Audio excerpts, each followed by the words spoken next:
राति पाहिले किचिरी मिचिरी शब्द करी दांडरू बाड़ी जाई उड़ी बुलुथुबा घर चटिया एबे विलुप्त हेलेनी। जहाँ केईटा बंचिचंती सेमाने भी एबे प्रकृतिर तांडव आगरे हार मानिबाकू बाध्य हेउछंती। समय आज आसी एमिति परिस्थिति रे पहुंची जहाकू देखिले आपणक छाती भी थरी उठिबो आ मनरे निश्चय गोटिए कथा आसिबो, केते छोट छोट चढ़ई गुड़िक एमानंकर ए की अवस्था, केमिति हेला एसबू। हाँ आज्ञा, आमे एठी आपणंकू कहिदेबाकू चाहू कि गतकाली राति रे सिमिलीपाल जंगल रे कुआपथर वर्षा जोगु छोट छोट घर चटियांक घर भांगी जाइछि। गोटिए गछरे अनेक घर चटिया रहुथुवा बेले सेमानंक पई काळ साजिछि कुआपथर वर्षा। सिमिलीपाल फेरीफेरी रे जो भली भाबरे खनि खादान लूट चलीछि तार जो प्रभाव गरम से गरम रो आज एक नमूना परिवेश उपरे देखिबाकू मिलिछि, जहा कि आमे कहूछु घर चटिया बाई चटिया जोटा को आमे कहूछु तार संपूर्ण परिवारटीए ध्वंस हो गला।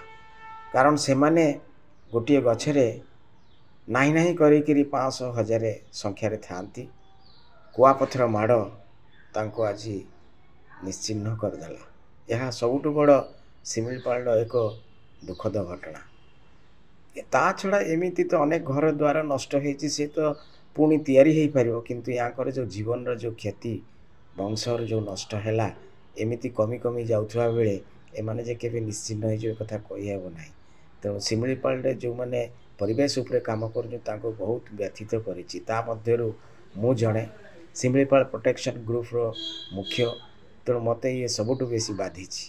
तेणु यहाँ उपरे विशेषकर सरकार खूब ध्यान देवा दरकार, नचेत आगामी दिन में परिणाम जे कौन हम से कथा कहीहब ना। आशा करुछु छाती थरा ए दृश्य को देखिले आपणक मन भी तरली जाउथबो। प्रकृत रे एभली चित्र पाई आमे ही दायी। एमानंक जीवन आज जदि एमिति कलबल अवस्था रे जाउछि सेथिपाई भी आमे दायी। कारण आगरु जेतेबेले चाळ छपर घर थिला सेतेबेले सेमानंक घर थिला कुटा काठीर सहर। सेही चाळ तळे बितुथिला सेमानंकर जीवन। खरा हेउ कि वर्षा सेमानंक प्रति टिकिए विपद आसिले सेमाने सांगे सांगे धाई आसुथिले सेही चाळ छपर घर तळको।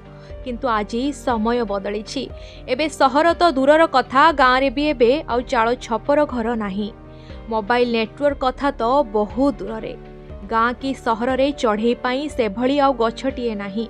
तेणु सेमाने बिचरा बाध्य होई एमिति सिमिलीपाल भली जंगल को रहिबा पाई चली जाउछंती आ प्राकृतिक विपर्ययर सम्मुखीन हेउछंती। तेबे एबे भी समय अछि, आसंतु सभी मिलिमिशि एभली निरीह चढ़ई मानक पाई आम छात उपरे घरटीए तोलिबा आ प्रकृतिर एही सुंदर उपहारटीकू आमे आम पर पीढ़ी पाई बंचाई रखिबा।